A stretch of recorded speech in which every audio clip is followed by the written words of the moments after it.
Bonsoir à tout le monde. Merci d'être là. Au fond, vous m'entendez? Il n'y a pas de souci? Nickel. Je vais hurler pendant 1h30. Déjà, merci à tout le monde d'être ici. Moi, je m'appelle Renaud Deschaux, je suis développeur en freelance, JavaScript, front-end, tout ça. Déjà, je remercie ADD. Moi, je ne sais pas si vous me connaissez, j'ai fait le meet-up serverless et JavaScript en octobre. Il y a eu pas mal d'abonnés, j'ai totalement laissé tomber le truc parce que je me suis pété la main en même temps. Et donc du coup, c'est Camille qui m'a parlé via Meetup, qui m'a dit qu'ADD, c'était un peu le gros groupement de la région. Et donc du coup, très tôt, en fait, je lui ai dit que j'étais intéressé de faire un Meetup sur React. Et donc du coup, le problème React, en fait, je ne savais pas trop comment parler de React, en fait. Parce que déjà, c'est quelque chose que j'utilise tous les jours, donc je ne suis pas trop objectif. Je veux dire, pour moi, React, c'est bien parce que j'utilise. Voilà, donc, et aussi parce que React, en fait, c'est vraiment ancré dans le JavaScript, dans le front-end, dans tout ce qui se passe en ce moment. C'est assez complexe, en fait. Et donc, du coup, on ne peut pas trop parler de React juste pendant une demi-heure, en fait. Si on parle React, on peut parler de React avec des states, des props, de comment ça se passe avec l'optimisation du rendu, Fiber et tout ça. Du coup, voilà, le problème, c'était quel angle parler, en fait, quel angle trouver pour parler de React. Et donc ça, c'est le résumé de ce soir, en fait. Là, je vais vous parler de ma motivation. Après, on va faire un petit historique. Ça, c'est blanc, hein. Et après, je vais essayer de vous parler de React en 5 minutes. Ça va être plus 10-15 minutes, je pense. C'est voilà. En fait, vous parlez de React, comment on l'utilise en tant que développeur. Voilà, ce que vous faites quand vous utilisez React devant l'écran, en fait. React en 10 minutes, donc là, ça devrait être à peu près 10 minutes. C'est de vous parler de React, en fait. Pourquoi React, c'est bien? Parce que c'est vrai que vous allez voir que React, en fait, c'est pas incroyable. C'est bien parce que vraiment, ça optimise l'interface, en fait. C'est ça qui est vraiment qui est bien. Et donc, la conclusion, pour répondre, en fait, au texte de ce meetup, en fait, moi, je posais la question de est-ce que React, en 2019, c'est toujours d'actu? Il y a pas mal en fait de débats et tout ça, mais là je vais y revenir sur la motivation en fait. Quand je cherchais justement un angle d'approche pour ce meet-up, sur un Slack d'une communauté, il y a un mec qui posait une question, qui avait un problème pour gérer des routes sur React. Et il y a quelqu'un qui lui a répondu « Non mais React en 2019 c'est obsolète, utilise Vue.js ». Bon, Vue.js, je ne sais pas si vous connaissez, c'est un framework JavaScript qui est un peu en vogue et tout. Moi quand j'ai vu ça, je lui ai un peu répondu, voilà, quoi. Je lui ai dit non, mais c'est pas vrai, quoi. Enfin, déjà, c'est pas comparable. React, c'est une librairie. Vue.js, c'est un framework comme Angular.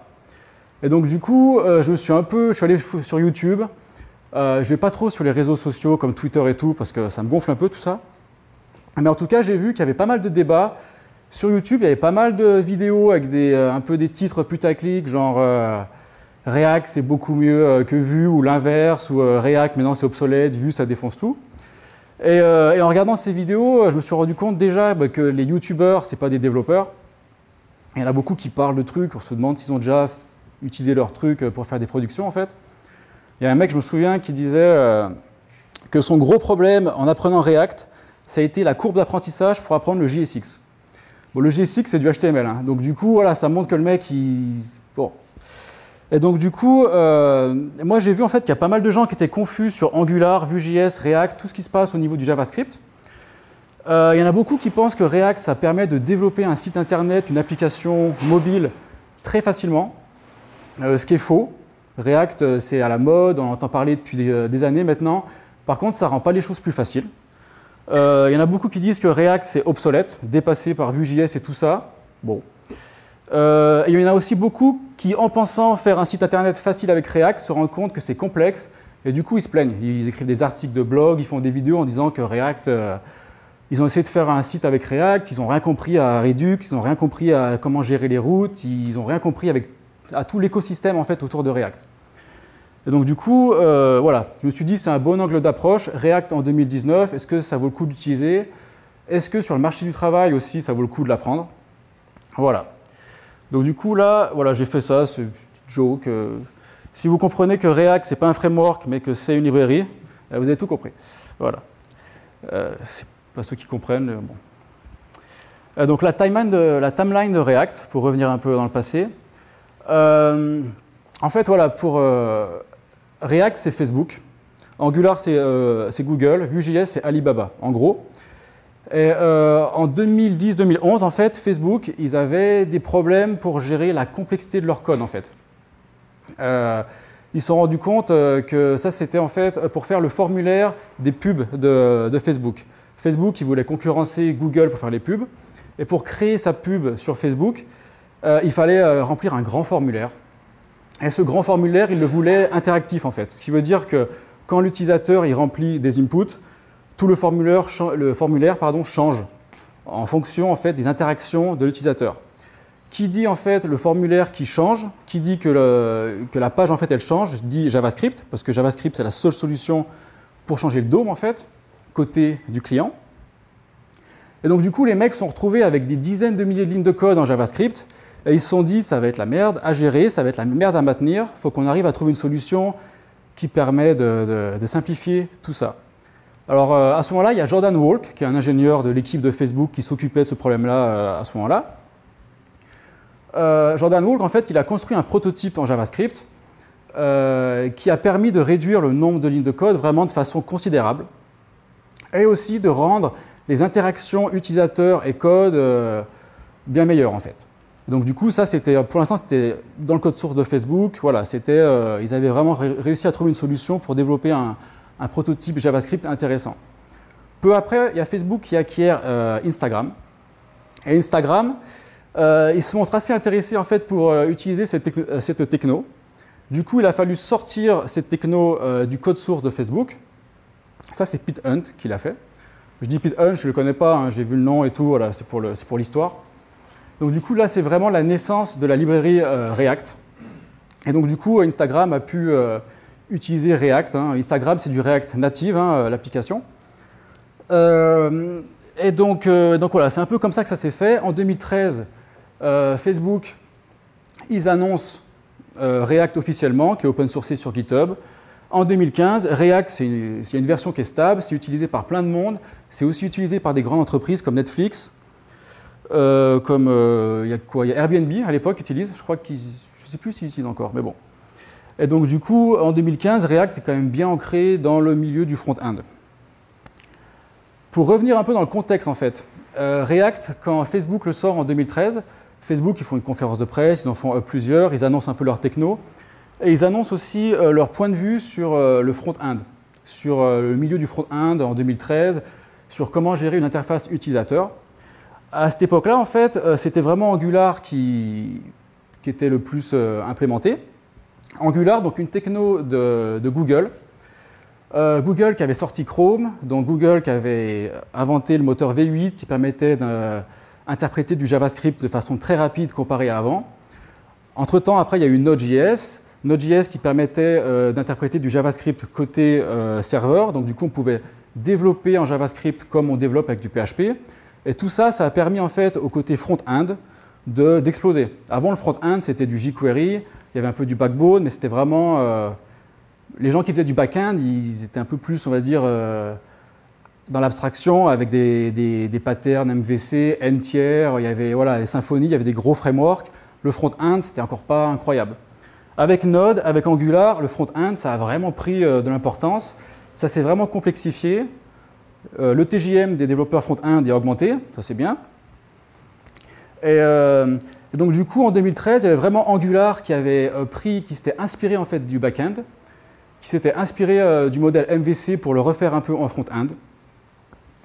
Et voilà, il y avait toujours l'implémentation, la séparation des fichiers HTML, CSS et JavaScript dans le front-end. Et en fait, quand React est annoncé par Facebook en 2013, Facebook, ils ont remis un peu en question tout ça. Déjà, ils ont dit que le MVC, pour eux, ce n'était pas la méthode la meilleure pour approcher en fait, les interfaces utilisateurs. Donc là, ils ont proposé un nouveau modèle qui s'appelle Flux. Ça, c'est quelque chose, il faudrait faire une présentation de 1 heure pour parler de ça. Très, très brièvement, le MVC, en fait, c'est modèle vue contrôleur. Donc, on peut imaginer que quand il y a un utilisateur qui va interagir avec l'interface, cette interaction, en fait, elle va devoir remonter à un point dans l'application pour changer un état. Et cet état, quand il va changer, c'est un contrôleur qui va s'en occuper. Le contrôleur va gérer des modèles qui sont liés à la base de données, il fait tout ce qu'il faut et après il renvoie à la vue en fait. Il n'y a pas vraiment une hiérarchie entre les contrôleurs, ce qui fait que pour une interface qui est assez complexe, à maintenir, à débugger, c'est chiant, ça devient vite le bordel. Donc du coup, la solution de Facebook, pas que Facebook, hein, à l'époque il y avait quand même déjà des théories, enfin c'est pas que Facebook qui a inventé, mais c'est Facebook qui est venu avec Flux. Et l'idée en fait c'est de séparer la logique des états de l'interface avec l'interface elle-même pour avoir un arbre d'états en fait qui va être en haut au niveau de la hiérarchie de l'application. Et quand il y a l'utilisateur qui fait une interaction avec l'interface, il va changer un state en fait. Le state je dis état, hein. Voilà, j'ai l'habitude de dire state, c'est en fait les états. L'état en fait on va le dispatcher, en fait on va modifier l'état dans l'arbre global et en fait ce changement des états va couler sur, c'est un flow en fait, le flux, ça va en fait changer les composants de l'interface en fait. Du coup, c'est plus facile à débugger, c'est plus facile à maintenir, parce que quand il y a un utilisateur, par exemple, qui a un bug lorsqu'il utilise une interface, on n'a qu'à lui demander, mais qu'est-ce que tu as fait comme chose en fait? On voit où les states ont été changés, et c'est plus facile en fait pour savoir quel composant a fait quoi et d'où le bug vient. Et c'est aussi plus facile à gérer. Voilà. Comme je dis, il faudrait vraiment en parler pendant très longtemps, je m'arrête ici. En tout cas, Facebook dit que le MVC, eux, ils n'aiment pas trop. Aussi avec React, ça c'est quelque chose qui m'a pas mal étonné quand j'ai commencé avec React, c'est que très vite en fait on code full JavaScript. Le HTML, on l'écrit dans JavaScript avec le JSX, donc qui est le langage créé par Facebook pour coder justement du HTML dans le JavaScript. Et le CSS, très vite en fait, on peut le faire le CSS séparément, mais très vite en fait on fait du CSS in JS avec plusieurs librairies, il y a pas mal de solutions. Ça peut faire peur, il y a pas mal de gens qui se disent bon, après la séparation des fichiers c'est quand même bien en termes d'organisation. Au final, quand on s'organise, quand on fait les choses bien, en fait c'est bien d'avoir qu'un langage. Et surtout ce qui est bien, c'est que JavaScript c'est le langage qui est dynamique dans le front-end. C'est avec le JavaScript qu'on gère les variables, le CSS et le HTML c'est statique. Du coup en faisant tout en JavaScript, on peut injecter des variables dans le CSS et dans le HTML. Bon là le HTML c'est du JSX. Et donc du coup, ça fait qu'on se retrouve avec des interfaces qui sont beaucoup plus logiques à coder en fait. Dernière chose en fait, React sépare la logique du langage de l'interface. Ce qui veut dire qu'en fait qu'on va coder la logique de l'interface, donc comment les choses bougent, comment les choses s'affichent. Et ça va être découplé par rapport à la plateforme qui va afficher l'interface. Ce qui veut dire en fait que React, vous pouvez coder du React pour faire des sites web, pour faire des applications mobiles, et pour faire des applications Electron et plein d'autres choses. Et ça a été une volonté de Facebook très tôt en fait, d'essayer de se séparer du HTML5. Donc voilà, pour résumer, les idées principales, React c'est une librairie, c'est pas un framework, ça on va voir ça après plus sérieusement. J'aurais dû prendre une bouteille d'eau. Donc React repense la séparation HTML, CSS, JS. React remet en cause le modèle MVC utilisé par Angular. Une grosse idée aussi des composants React, c'est qu'ils sont réutilisables. Basiquement, quand vous codez un input qui marche de cette façon-là, vous le mettez dans un coin, à chaque fois que vous voulez le prendre, vous le réutilisez. C'est vraiment fait pour ça, même si ce n'est pas magique. Il faut quand même bien coder à la base. Voilà, souvent, il y a des modifs, ça, il n'y a pas de magie de ce côté-là. Mais l'idée quand même de base des composants de React, c'est la réutilisabilité. Et aussi React, l'optimisation des rendus. Donc ça, c'est quelque chose que le développeur il n'a pas en main en fait, mais c'est ce que React va gérer sous le capot pour que les rendus soient toujours optimisés, pour que l'utilisateur ait vraiment une bonne expérience. Donc les composants React. Donc là, on rentre dans la React en 5 minutes qui va prendre un peu plus de temps. Donc les composants React. Un composant React, en fait, c'est juste une fonction, une classe en fait. Il faut voir un composant React comme une abstraction en fait d'une fonction à laquelle on donne des données, ça va être des props, ça va être des arguments en fait. Et en fait, cette fonction elle va nous retourner des autres composants. Donc, et ces composants en fait, c'est des composants d'interface, hein, des boutons, des champs, des cadres, des photos, tout ce qu'on veut. Mais en fait, l'idée c'est qu'un composant React, on lui donne des données. Ce composant va traiter les données, on peut incorporer de la logique dans ces fonctions. Et en fait, il va retourner ensuite de l'interface graphique. Donc là, j'ai mis un exemple, vraiment une fonction JavaScript. On peut utiliser les fonctions fléchées ES6, les classes ES6. Et donc là, on a une fonction bouton avec un argument props. Le props, c'est l'objet qui va contenir les données. On peut voir que là, en fait, On décompose l'objet props avec les variables qui y a à l'intérieur, les clés en fait, et on retourne en fait un bouton. Donc là, on a un code dans la fonction return, qui ressemble à du HTML. En fait, ce n'est pas du HTML, là c'est vraiment du JSX.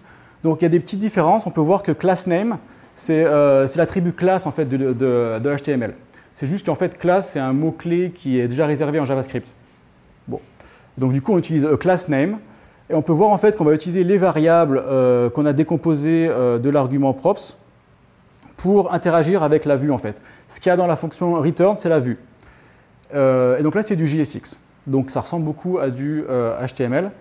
Vous pouvez voir la différence entre, là dans le JSX, bouton, il y a un B minuscule, la première lettre. Dans le props, dans le composant en fait, qu'on crée, le B est majuscule. C'est une petite différence en fait. En fait, tout ce qui commence, nous, quand on crée des composants, les premières lettres vont être en majuscule. Le JSX, la lettre est en minuscule, ça c'est pour que React, quand il va interpréter ce qu'il a à rendre, il sache où chercher, il sache quoi faire. Là, j'ai mis un petit exemple en fait, de comment utiliser le composant concret. Et ben en fait, voilà, bouton, là en fait, on retrouve un peu le principe du HTML. Hein. On a une balise, bouton, donc avec un B majuscule parce qu'on vient de la créer. Ça en fait, c'est les props, type bouton, donc là c'est warning, ça va être une chaîne de caractères. Le content, ça va être en fait un autre composant React. Donc on peut vraiment, les composants React, en fait le but c'est que ça va être vraiment le lien parent et enfant, quoi. On va les imbriquer les uns dans les autres. Et là, handleClick, bah, ça va être une fonction. En fait, pour bien comprendre ce que c'est qu'un composant React, on peut faire la comparaison avec l'HTML, avec une balise HTML, div en fait. Quand vous codez du HTML et vous avez une balise div, il faut imaginer que le div en fait c'est le nom de votre fonction, les attributs ben, c'est l'argument que vous passez à la fonction, et les enfants du div eh ben, c'est en fait ce que la fonction elle retourne. C'est un peu l'idée derrière les composants React, qui en JavaScript sont des fonctions et des classes. Là j'ai mis un exemple de classe ES6. Donc les classes ES6, là c'est un peu, en ce moment React, il y a la version 16.8 qui vient de sortir. Dans la version de 16.8 en fait on peut utiliser les hooks. Je ne vais pas aller dans le détail sur ça. Mais en fait, là, si je vous parle des classes, on va dire au niveau old school, je pourrais vous dire en fait que les classes, la différence entre les classes et les fonctions au niveau des composants React, c'est que les classes, en fait, c'est bien pour gérer de la logique. Il va y avoir des états dans le constructeur. On va pouvoir avoir des fonctions en fait, à l'intérieur de la classe. On a une fonction render où on peut gérer en fait, les props et après, on retourne justement la vue. Et c'est vrai que souvent, on va dire qu'on va utiliser une classe plus pour gérer des composants qui ont besoin de traiter de la logique, en fait. Donc, du coup, faire des appels à des API et tout ça. Ce n'est pas forcément vrai. C'est encore moins vrai avec les hooks. Mais ça, il faut que je rentre dans des détails. Et là, je ne peux pas, enfin, je n'ai pas le temps. Il faudrait vraiment parler de ça pendant 1 heure. La vraie différence entre les classes et les fonctions, elle est en fait liée au JavaScript, avec le mot-clé this, en fait. Il y a vraiment, en JavaScript, c'est vraiment très important de savoir ce qui est immuable ou pas, ce qui est fixe en fait, et ce qui bouge dans le temps et ce qui ne bouge pas. Et en fait, les classes, dans les classes, en fait, on utilise le mot-clé genre this, ici, thisProps, et ça va faire une différence avec l'utilisation d'une fonction normale où il n'y a pas ce mot-clé là. Ça, c'est pareil, c'est vraiment des détails un peu poussés qui ne rentrent pas dans le contexte ce soir, mais juste pour vous donner une idée en fait, de classes qu'on utilise dans React. Voilà. Donc pour résumer en fait, donc les props c'est les données que les composants ils reçoivent. Les states j'en ai pas trop parlé en fait. Les states c'est super important. En fait c'est vraiment le cœur du composant de React. La logique en fait c'est qu'on a un composant React qui va afficher une interface, un bouton en fait, une couleur bleu, rouge, tout ce qu'on veut. Et en fait les states ça va décrire l'état de ce qu'affiche le composant à un instant T. Quand on va changer ce state, le composant il va re-rendre avec le nouveau state en fait. Du coup, les states en fait ça a vraiment une importance clé en fait. Quand on gère l'évolution des composants dans React en fait, on gère les states. Mais encore une fois en fait les states ça mérite une discussion très poussée, ça mérite une discussion en fait plus poussée parce que lors d'une application React un peu complexe, on ne va pas utiliser les states en local, on va utiliser les states en global avec des outils comme Redux. Et ça, pareil, il y a des débats sur ça, il y a des débats sur l'utilisation des states. Il Il faut juste savoir qu'en local, en fait, un state, ça sert juste à savoir ce qu'affiche le composant. Et quand on veut modifier le composant, par exemple, quand il y a un utilisateur qui va interagir avec le composant, en fait, il va juste changer le state du composant, ça va forcer le composant à re-rendre avec le nouveau state. Je ne sais pas si c'est très clair, mais c'est vrai que je me suis dit, j'ai essayé en fait d'expliquer ça plus clairement, mais ça me prend 25 minutes, donc je me suis dit, bon, je m'arrête ici. Voilà. Donc ça, en fait, ça c'est pour parler des cycles de vie d'un composant. Donc maintenant, avant, ça c'était que lié aux classes, en fait. Maintenant, avec les hooks, on peut, même avec les fonctions, on peut gérer un cycle de vie. Un cycle de vie, ça veut dire quoi? En fait, ça veut dire que quand React va afficher une page, il va monter un composant sur la page. En anglais, c'est mount. Donc du coup, on va pouvoir interagir avec le composant à plusieurs périodes de son cycle de vie, en fait. Du coup, quand React va monter le composant sur la page, on va pouvoir déclencher une fonction, en fait. Par exemple, un appel API, un appel vers une API pour fetcher des datas. Quand le composant va être mis à jour, on va aussi pouvoir faire des choses. Et juste avant que le composant soit supprimé de la page, on va pouvoir aussi faire des choses comme supprimer des subscriptions pour justement pas qu'il y ait d'erreurs ensuite. Donc du coup, ça c'est React en fait qui vous permet de gérer vraiment bien le cycle de vie de tous vos composants pour que le code soit clair, pour que tout se passe bien dans votre interface. Pareil, c'est un sujet qui est complexe, et encore plus complexe maintenant avec les nouveautés de React, mais pour l'instant, il n'y a que ça à savoir. Là, on peut voir justement montage, mise à jour, démontage, c'est vraiment les trois principaux cycles. Et à chaque fois, en fait, il y a les fonctions, le constructeur, donc qui est appelé quand React va monter le composant, getDerim state from props, voilà, tout ça, c'est voilà. Pas très complexe, mais voilà, ça prend du temps, et je vais passer là. Donc voilà, donc là, c'est vrai que je ne sais pas si aujourd'hui vous avez, enfin, avec ce que j'ai dit, si vous avez une idée de comment utiliser React. Je ne sais pas, non, peut-être que je suis allé vite, je ne sais pas. Mais en tout cas, voilà, React, si vous savez ce que c'est qu'une fonction en JavaScript, basiquement, React, voilà, c'est ça, hein, c'est gérer des composants React qui sont des fonctions, c'est que ça. React, c'est intéressant en fait, aussi parce qu'il va gérer en fait tout le côté. Quand vous faites une application sans React, ou même pour ceux qui font plus du back-end, en fait, quand vous construisez des classes et tout ça, genre en PHP, et ben en fait, les classes, vous allez les instancier hein, en créant des nouveaux objets et tout ça. Et ben en JavaScript, c'est pareil, hein, vous pouvez faire des classes et normalement, vous vous occupez en fait d'instancier vos classes quand vous en avez besoin et de les supprimer quand vous n'en avez plus besoin. Et ben avec React, ça, en fait, vous ne le faites plus. C'est React qui va s'en occuper. Et en fait, tous ces éléments-là, ça s'appelle en fait, voilà, je vais m'arrêter là, je vais passer à ça. Une des grosses révolutions de React en 2013, ça a été le DOM virtuel. Ça a été vraiment le gros truc que React a apporté en fait. Aujourd'hui, il y a tout le monde qui a copié ça en fait. Angular, Vue.js, tous les frameworks, tous les librairies en fait de UI utilisent un DOM virtuel. Quand React est sorti, c'était le premier à faire ça. Donc en fait, un DOM virtuel, c'est quoi? Et ben en fait, dans vos fonctions return de ce qu'on vient de voir, en fait, des composants, vous avez le JSX.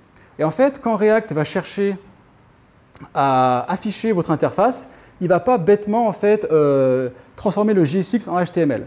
Ce qu'il va faire, en fait, c'est prendre ce qu'il y a dans la fonction render et le return, et il va créer un élément, en fait, ce qu'on appelle un élément.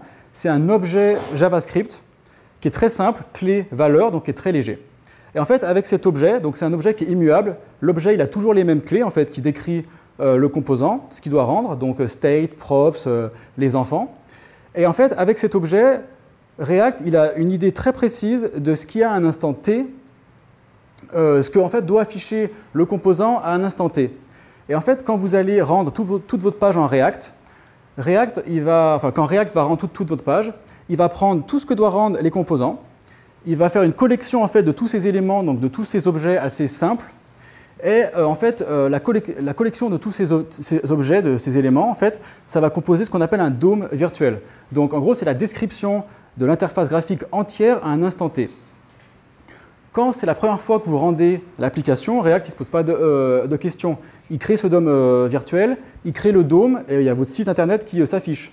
Par contre, du moment qu'il y a une interaction avec le site internet, Donc vous allez cliquer sur quelque chose, les states vont changer, React sait qu'il va devoir mettre à jour l'interface. Et en fait, React, là, il va recréer un nouveau DOM virtuel avec les nouveaux states. Et il ne va pas justement le re-rendre directement, il ne va pas transformer le DOM, il va le comparer avec l'ancien DOM virtuel. Et donc du coup, il va comparer les éléments. Donc c'est une comparaison en fait entre deux objets JavaScript, donc ça va très vite. Et en fait, ça permet de mettre à jour de mettre à jour le DOM en fait, mais juste de ce qui a changé en fait, de optimiser la mise à jour du DOM. Donc en comparant les deux DOM virtuels, React sait en fait juste ce qui doit changer et il ne va pas rafraîchir toute la page. Cette étape en fait de comparaison, elle s'appelle la réconciliation. Voilà. C'est un peu la grosse nouveauté en 2013 en tout cas. Donc ça a permis vraiment, au début quand React est sorti, c'était vraiment ça, c'était vraiment React, la performance est super. C'était en fait cette étape qui était nouvelle, créer des DOM virtuels, les comparer et mettre à jour juste ce qu'il faut. Non. Et donc, alors ça c'était en 2013. Aujourd'hui ça a évolué. Aujourd'hui on parle de Fiber. Fiber c'est un peu la nouveauté en fait, après le DOM virtuel. Et donc Fiber par contre, on va un peu plus loin dans l'abstraction. Ça demande des connaissances qui sont plus au niveau théorique, ingénieur et tout ça. Alors je ne dis pas que j'ai ces connaissances, honnêtement. Moi, j'essaye de m'intéresser, de lire les docs et tout pour essayer de comprendre comment ça se passe. Je n'ai pas le niveau pour aller trifouiller le code de React et de faire des pull requests sur ça. Mais par contre, l'idée, en fait, c'est de toujours optimiser le rendu. Fiber, ça a été implémenté depuis la version 16 de React, donc depuis 1 an ou 2. Et là, en fait, on commence seulement à avoir les effets de ça, en fait. C'est assez long à mettre en place parce que le JavaScript, en fait, il n'est pas fait pour faire ça, en fait. Les mecs de Facebook, ils sont obligés de faire, en fait, d'utiliser des astuces un peu...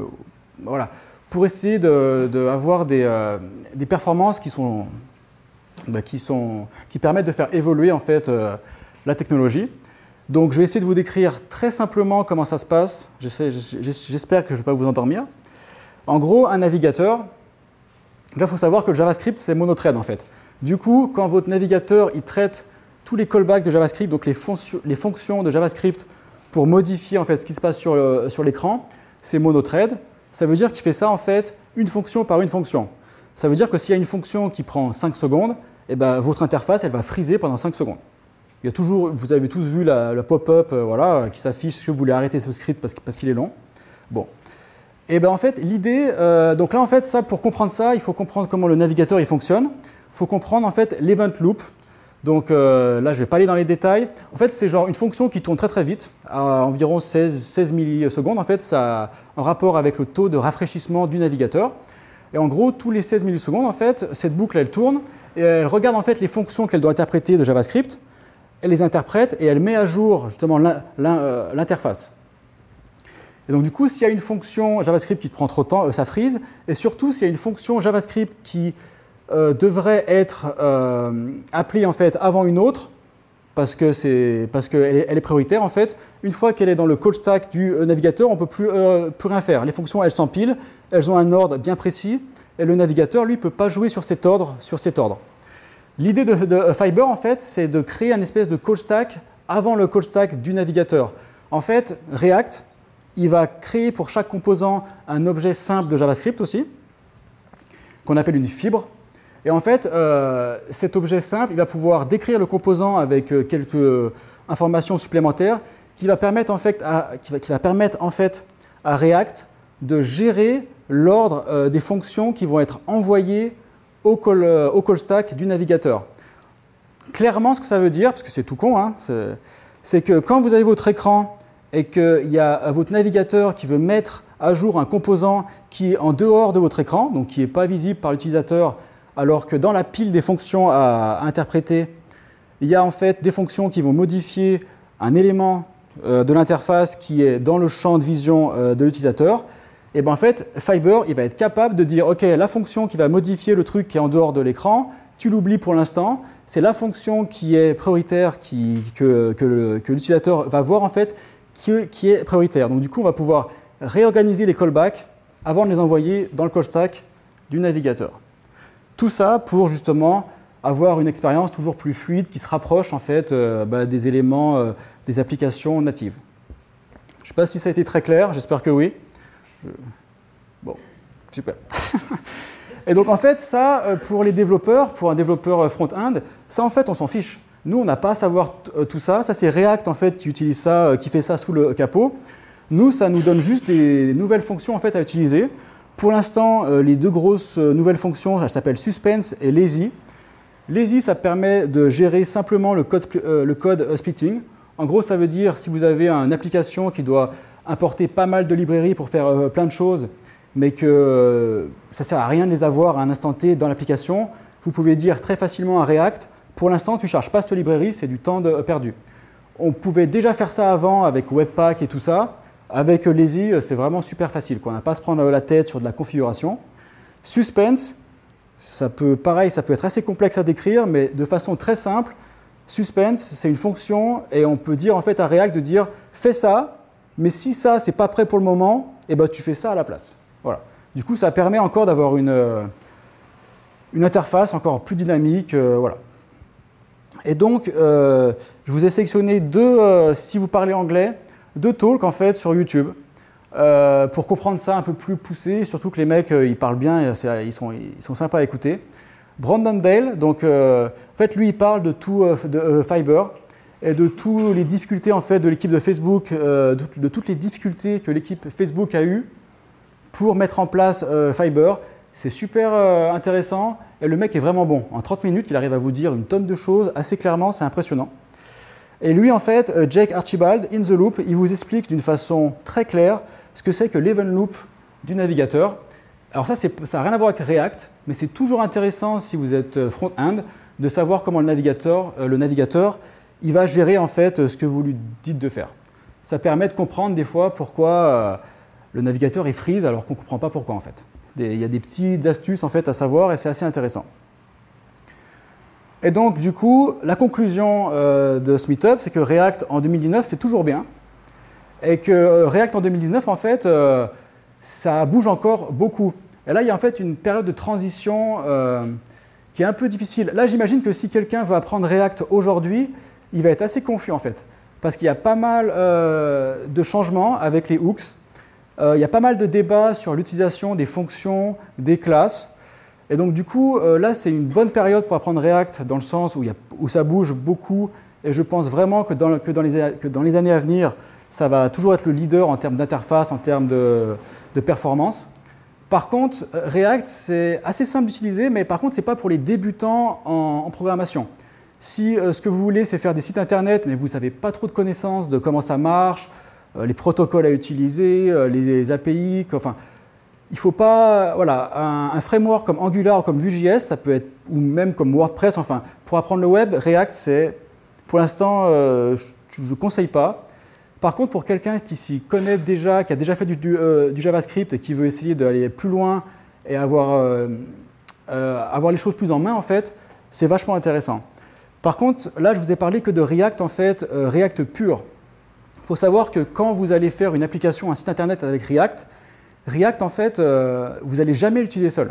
Vous allez utiliser des librairies en fait, pour gérer en fait, toutes les routes, gérer les states, gérer les images. Enfin, quand vous faites une application avec React, vous avez genre des dizaines de librairies à rajouter. Et ça, c'est ce qui ajoute en fait, à la complexité. C'est pour ça qu'il y a des gens qui disent que React, c'est trop complexe. C'est parce qu'effectivement, il y a quand même une courbe d'apprentissage, pas pour apprendre vraiment React en termes de développement, mais pour rentrer dans l'écosystème et rentrer dans tous les débats de la communauté et tout ça. Je vous dis ça en fait parce qu'il y a quelques mois, quelques années, il y avait vraiment un gros débat sur l'utilisation des states et les gens sur Twitter se massacraient entre eux, quoi. C'était... Du coup, ça, quand on ne connaît pas trop, on regarde ça, ça fait un peu peur. On se dit, tiens, React, les mecs ne sont pas trop d'accord sur l'utilisation.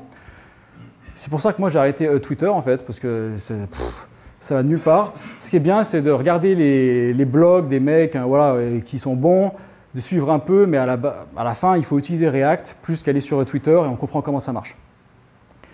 Et ben voilà, j'espère que...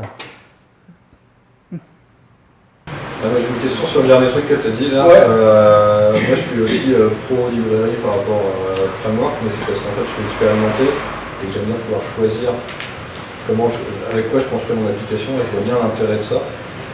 Après, dans mon monde, moi je fais du back-end, mais dans mon monde, en gros, il y a ces librairies qu'on peut choisir et de plus en plus, il y a des acteurs qui font des ensembles de librairies cohérentes qui vont appeler opinionating. En gros, ils vont faire les choix pour que tu puisses commencer rapidement, sans avoir à comprendre chacune des librairies simplement. Ils ont fait un ensemble cohérent, tu le prends et tu le démarres. Est-ce qu'en React, il y a ce genre de solution pour démarrer plus rapidement? C'est bien que tu poses la question parce que j'ai complètement oublié d'en parler. Dans React, il y a une solution, là je vous ai un peu fait peur peut-être en disant React c'est super complexe, vous ne connaissez pas. Il y a plein de solutions qui existent pour justement commencer un projet sans se prendre la tête. Il y a quelque chose qui s'appelle Create, je vais dire ça avec un accent français, ce sera mieux, Create React App. C'est l'équipe de Facebook qui fait ça en fait. En gros, vous mettez une ligne de commande dans votre console, vous mettez le nom de votre projet et ça vous construit toute l'architecture du projet avec les principales librairies à utiliser en fait. Ça existe, bien sûr qu'il y a plein de solutions qui existent. Après, moi, je suis toujours... Ça dépend en fait de votre mentalité. Moi, j'aime bien savoir ce que j'utilise. Et surtout qu'au début, c'est vrai que on ne se prend pas la tête. Il faut commencer par le commencement. Il y a plein de solutions, en fait, comme tu dis, pour utiliser des frameworks d'une manière assez simple. Et surtout que c'est vrai, après, on a nos petites habitudes. Moi, personnellement, je me suis fait moi-même mes lignes de commande qui me construisent moi-même les projets avec ce que j'aime bien. Et il y a plein de solutions, en fait, qui vont construire les frameworks. Parce qu'en fait, comme je l'ai dit, React, ça ne s'utilise pas tout seul. Donc souvent, React, ça s'utilise avec Redux pour gérer les states parce qu'une application entière sans Redux, c'est super chiant à gérer. Ou alors, il faut vraiment être très très bon, il faut être très carré. Quand vous avez une équipe de plusieurs développeurs à gérer, il y a tout le monde qui n'est pas carré, donc autant mettre les choses au point sur comment on utilise les states. Il y a pas mal de frameworks React. Il y a Gatsby, il y a Next. Moi, je sais que je suis un grand fan des frameworks chinois. Bon, alors la doc est en chinois, hein, mais avec Google, on peut... on peut faire, on traduit. Parce qu'en fait, il y a Alibaba, ils ont vraiment utilisé React à fond au début. Et Alibaba, open source, les Chinois, ils sont vachement forts quand même en termes de techno. En ce moment, Alibaba, ils sont plus sur Vue.js parce que Vue.js, à l'origine, c'est chinois. Donc je pense que ça faisait un peu chier Alibaba de dépendre de Facebook en termes de techno. Donc là, ils commencent à passer un peu sur Vue.js parce qu'ils ont mis plein de sous. Enfin, c'est eux en fait qui ont mis tous les sous sur Vue.js pour vraiment booster le développement. Mais il y a plein de frameworks. Et comme tu dis, en fait, maintenant, il y a des frameworks. Et ce qui va arriver, en fait, c'est les gens vont développer des frameworks. Ils vont aussi développer des plugins qu'on peut brancher sur les frameworks selon les besoins. Franchement, le front-end, aujourd'hui, c'est assez complexe. C'est vrai que ça me rappelle vraiment le back-end à l'époque. Donc, moi, j'avais arrêté le back-end parce que c'était trop complexe. Donc, bon, ça fait un peu chier. Mais bon, là, en JavaScript, quand même, ça marche mieux. Enfin, je préfère, honnêtement. Mais voilà, il y a plein de solutions pour commencer React. Il y a plein de tutos. J'ai critiqué un peu les youtubeurs, développeurs et tout ça. Et par contre, il y a plein de gens sur YouTube qui font des super vidéos pour apprendre assez facilement. Il y a quand même plein de solutions pour apprendre de façon progressive, quoi. J'ai dit ça juste pour vraiment faire la différence entre framework et librairie. Ça, c'est important. React, en fait, c'est un peu jQuery. Je veux dire, si vous dites je fais un site web avec jQuery, ça ne veut pas dire grand-chose. Voilà, c'était juste pour appuyer sur ce point. Si vous avez des questions, allez-y, il n'y a pas de souci. Au niveau des routes, ça se passe comment? Alors au niveau des routes, il y a une librairie qui est massivement utilisée en fait, par beaucoup de gens qui s'appelle React Router. Alors en fait, React, c'est des composants, comme j'ai dit, il n'y a que ça en fait. Donc du coup, au niveau des routes, là, pour vous décrire comment ça se passe, vite fait, en fait, il va avoir un composant qui s'appelle link pour React Router. Et en fait, ce link, vous allez lui donner comme props un chemin, en fait. Donc, ça va être une chaîne de caractères /home. Et en fait, ça va remplacer la balise A de l'HTML, en fait. Donc, A, en fait, il y a aussi, on lui dit le chemin, en fait, le lien vers lequel redirige la balise A. Et ben, React Router, en fait, on va lui dire, tu vas vers ce composant-là. Et en fait, il va nous amener vers un autre composant. Au début, c'est assez spécial, mais en fait, ça va avec la logique des composants de React, en fait. Après, il y a plein de solutions. Là, je dis celle qui est la plus utilisée. Avec React Native, c'est un peu plus subtil. La librairie qui est la plus utilisée, c'est React Navigation. qui va utiliser un peu les méthodes natives de iOS Android, qui va essayer de mélanger tout ça. Il y a aussi React Router Native, qui est la version de React Router implémentée pour React Native. Il y a plein de solutions, voilà. Et en général, les docs sont bien construits. En général, en fait, la logique derrière React est toujours la même. Ça va être de mettre des composants qu'on va appeler des hooks. C'est des composants en fait qui vont entourer l'application pour pouvoir gérer des options. Je peux pas résumer ça en 30 secondes. Mais en tout cas, il y a plein d'options pour gérer les routes. Ouais. Mais ça, pareil, ça mériterait 20 minutes pour bien expliquer. Donc, ouais. D'autres questions? Moi, des fois, j'ai l'impression avec ces frameworks-là que du coup, ouais, c'est vrai que quand on commence, du coup, ça se passe vachement bien et tout. Et puis dès qu'on a un peu pas mal de composants et tout ça, on se rend compte que les performances sont pas très bonnes. Et donc ils améliorent ça, du coup ils font des virtual DOM, ils font les feeders, du coup il faut essayer de se battre à faire des reselect machin pour dire à Angular non mais là je veux pas que tu render, ou des fois se mettre dans le cycle build des composants pour essayer d'intercepter le truc et gérer quand c'est qu'on va render ou pas. C'est des trucs qu'on n'a pas envie de faire. Et des fois, est-ce que tu n'as pas un peu l'impression qu'en fait on part d'une grosse machine et puis au début on est content et puis après il faut aller vite, ici non je veux pas render, machin, en fait c'est des trucs qu'on n'a pas envie de s'occuper. Les trucs qu'on n'a pas envie de s'occuper souvent c'est les trucs qui nous font chier après, ouais. Ouais, non mais ça je suis d'accord. Le principe de base de vouloir de faire des re-renders de toute l'application et après mettre des rustines un peu partout, des fois j'ai l'impression. Quand tu dis faire des re-renders de toute l'application, c'est genre par rapport au DOM virtuel? Par rapport à ça, en fait, par rapport Bah ouais, justement, en fait, pour éviter de faire re-rendre tous les composants, on met un DOM virtuel, et puis après on se rend compte que bon, c'est pas suffisant. Donc il faut lui dire, donc il faut se mettre dans le cycle vide des composants React pour lui dire. Alors à ce niveau-là, je dois t'avouer qu'il n'y a pas trop de soucis, surtout qu'en termes des composants React, donc là j'ai vu il y avait les fonctions, mais il y a aussi plusieurs composants en fait. Quand on fait une classe React, en fait, la classe, on va extend en anglais, je ne sais pas comment ça se dit en français. On va l'étendre d'une autre classe de React en fait, et on a le choix entre plusieurs classes, composants, des components, pure components. En fait, ça permet justement de gérer à quel moment le composant va se re-rendre ou pas. Alors oui, c'est complexe. Franchement, c'est vrai que, mais moi, je trouve que c'est pas forcément la technologie en fait qui est complexe, c'est juste les interfaces utilisateurs qui sont de plus en plus complexes. Et effectivement, ça complexifie le code en fait, mais ça c'est quelque chose qui est inhérent au fait que maintenant on a des applications et des sites, je ne sais pas si vous avez vu, des sites comme InVision pour faire de l'UX design, pour faire du design et tout ça, c'est tout en React. Je veux dire, on a quand même des sites internet aujourd'hui, ça marche limite mieux que des applications natives, c'est hallucinant quoi. Et donc du coup, effectivement, le code de InVision, le code source, moi j'aimerais bien le voir parce que ça doit être un gros, enfin, ça doit être quelque chose quoi. Et après, avec React, quand même, tout ce qui est au niveau du re-rendu et tout ça, c'est quand même bien géré. Et comme je dis, ils font quand même pas mal d'efforts pour que ça soit géré le mieux possible, le mieux optimisé. Effectivement, ça fait au fait que dans le code, il va y avoir beaucoup de choses qui vont être implémentées dans le code, qui ne vont pas être liées justement à juste l'interface graphique, mais à comment on veut que l'interface graphique soit gérée par le navigateur. Mais ça, j'ai envie de dire, ouais, ça c'est assez complexe, ouais. C'est après, disons qu'il parcourt les états et puis il compare ce qui a changé ou non. Quand on a quand même des gros volumes de données, bah, du coup il faut mettre la main là-dedans, justement, faire des reselect pour dire non, mais en fait tu vas pas comparer, c'est moi qui vais gérer ça à ta place, parce que comparer des gros tableaux de données, ça peut être... Quand tu dis ça, tu as déjà fait, non? Parce que avec React? Oh, qu'est-ce que moi, j'ai jamais fait de rentrer dans justement la logique du DOM virtuel pour essayer de... Enfin, j'avoue que j'ai pas eu l'occasion de me dire, ok... non, pas dans le DOM virtuel, mais justement, et après, il y a quand même des librairies comme ça où on va pouvoir se plugger et puis essayer de manipuler plus finement, en fait, React et lui dire, non mais là, je comprends, t'as pas besoin de le faire. Quoi. Ok.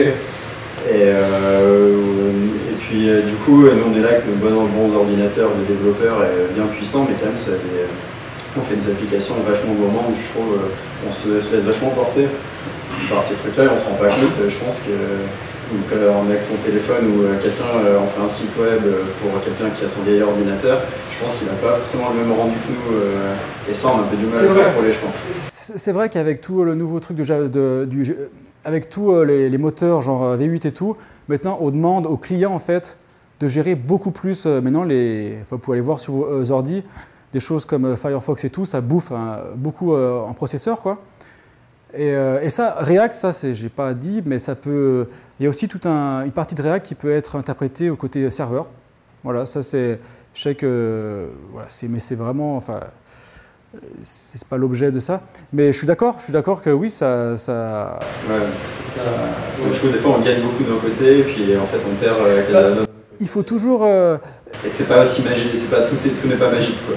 Bah non, mais il n'y a rien qui est magique. React, c'est vrai que ça a été une évolution dans l'optimisation des rendus. Ça a été copié après par Angular et tout ça, parce que ça a bien marché. Mais il y a toujours des grands débats pour savoir si effectivement le JavaScript, là, on ne le pousse pas un peu trop loin. Parce que c'est vrai que tous les normes JavaScript, ES6, ES5, et ça évolue et tout ça, on se dit, on fait du polyfill et tout ça pour que les navigateurs puissent suivre. Il y a toujours des grands débats. Enfin, ça, c'est vrai qu'il y en a qui sont contre React à fond, hein. Et c'est vrai que le gros débat qu'il y a eu avec Redux et les states et tout ça, en fait, c'était d'ailleurs, il y a eu le créateur de Redux, qui est un gros pilier de l'équipe de Facebook, qui s'appelle Dan Abramov, qui avait écrit un article sur ça, parce qu'en fait, les gens commençaient à utiliser React en utilisant toujours le React, mais avec des gros frameworks avec Redux et avec des gros trucs, en fait. Et les gens commençaient à se plaindre, en fait, que React, c'était vachement lourd à utiliser, c'était super chiant et tout ça. Et en fait, le mec a dû écrire un article pour dire « Attendez, moi, je vous ai écrit une librairie qui vous aide. Par contre, essayez de réfléchir avant de l'utiliser, quoi. » Les gens l'utilisaient un peu trop gratuitement, en fait. Donc, du coup, des fois, ils utilisaient en fait des grosses librairies sans se demander s'ils en avaient vraiment besoin. Et c'est vrai qu'aujourd'hui, vous faites un site statique, vous n'avez sûrement pas besoin de React, hein. Enfin, je veux dire, c'est toujours Moi, pour répondre à ta question, en fait, React, ce qui est très dangereux, et ce que je vois en fait, mon expérience en tant que développeur, quand je bosse pour des boîtes, c'est qu'il faut vraiment faire gaffe à l'architecture des dossiers, parce qu'en fait, on a vraiment après des projets qui peuvent avoir des centaines de composants, et si vous n'avez pas une bonne architecture de dossier, une bonne organisation, une bonne séparation des composants en fait, pour gérer en fait, le composant qui vont gérer les styles, les composants qui vont plus gérer la logique, tout ça, ça peut vite devenir vraiment un gros merdier à maintenir. Mais après, ça, c'est comme le code. Il y a des gens vraiment qui sont très pointilleux et qui disent qu'un composant React, ça peut être qu'une fonction, il n'y a pas de classe, et que toute la logique qu'on va utiliser, ça va être des fonctions en fait pures dans des fichiers séparés pour faciliter les tests en fait. Voilà. Et que React, en fait, ça va juste être un outil pour imbriquer des éléments. Voilà, il y a vraiment plein de façons de gérer la complexité. Mais cette complexité, elle est là. Après, moi, là, j'avoue que ça fait quelques années que je n'ai pas touché du Angular. Vue.js, je n'ai jamais utilisé en production. Donc, je ne suis peut-être pas la bonne personne pour comparer, en fait. Si c'est mieux Angular aujourd'hui pour gérer la complexité des projets que React. Ça, c'est vrai que quelqu'un qui utilise Angular pourra peut-être comparer avec ça, ouais. Je pense que c'est le même problème. Voilà, moi, je pense que c'est lié vraiment au fait que... Déjà, c'est lié au fait qu'aujourd'hui, vous avez des gens qui veulent faire des applications. Ils ont des idées de fou quoi, pour gérer des maps et tout de Google, ils veulent faire des tracés avec des maps, ils veulent qu'en même temps, ils veulent parler avec des gens qu'on géolocalise, parce que c'est des choses qu'ils voient avec Uber et tout ça. Et derrière, il faut gérer la complexité du truc, quoi. Je veux dire, c'est complexe, voilà. Après, avec la complexité au niveau des data, il y a des librairies, quoi. Il y a GraphQL, je sais qu'on a déjà parlé, tout ça, qui existent pour essayer de rendre les choses plus faciles, mais ouais, c'est complexe, ouais. Aujourd'hui, front-end développeur, ouais, ça peut devenir très vite compliqué. Ouais. Voilà. Ouais. Quand tu utilises un framework libre comme ça, front, je le vois très bien dans le contexte d'une application, quelque chose de très complexe. Ça doit limiter, ça doit faciliter énormément la logique à y poser dedans. Tu as fait par contre beaucoup d'analogies avec les sites internet. Et justement, si tu utilises ce genre de livre dans le cadre d'un site internet, comment tu gères ton référencement dans le moteur de recherche? Est-ce que c'est seulement possible? Oui, ouais. Alors moi, je ne suis pas expert en SEO, honnêtement. En SEO, c'est SEO, hein, ouais. Pour gérer les référencements, Honnêtement, moi, je ne me suis jamais trop occupé de ça, on va dire, dans le sens où, une fois que vous faites ça, en fait, vous faites votre application, vous allez builder votre application, et en fait, vous avez un dossier avec votre JavaScript, votre HTML, votre CSS qui est généré, en fait, et vous mettez sur un serveur, en fait. Et donc, du coup, après, moi, j'ai toujours vu ça. J'avoue que cette question-là, je n'ai jamais trop pensé. Dans le sens, moi là, ce que je sais, c'est qu'il y a Google, il est capable d'aller voir justement dans le JavaScript, d'interpréter tout ça et de... Ouais. Pour les sites, j'ai fait 2-3 sites où vraiment le SEO c'était important en fait, et j'ai utilisé un framework qui s'appelle React Static, qui est SEO friendly, et c'était un peu lui qui s'occupait de tout ça. On avait dans la configuration en fait, on gérait des trucs, et quand il buildait en fait le site, il gérait un peu tout ce côté-là. J'avoue que j'en sais pas trop plus sur ce côté-là, ouais. Honnêtement, depuis que je bosse avec React, je bosse à 80% du temps pour faire des applications mobiles.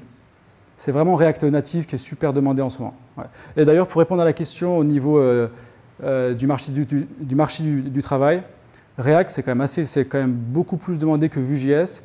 Par contre, les clients, ça ne va pas être les mêmes. Si vous voulez bosser pour des grands groupes, pour des banques, pour des choses assez grosses, c'est plus Angular qui est demandé, honnêtement.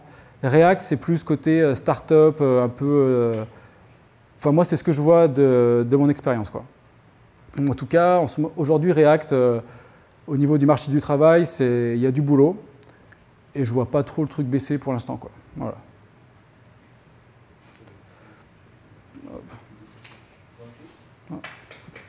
Merci.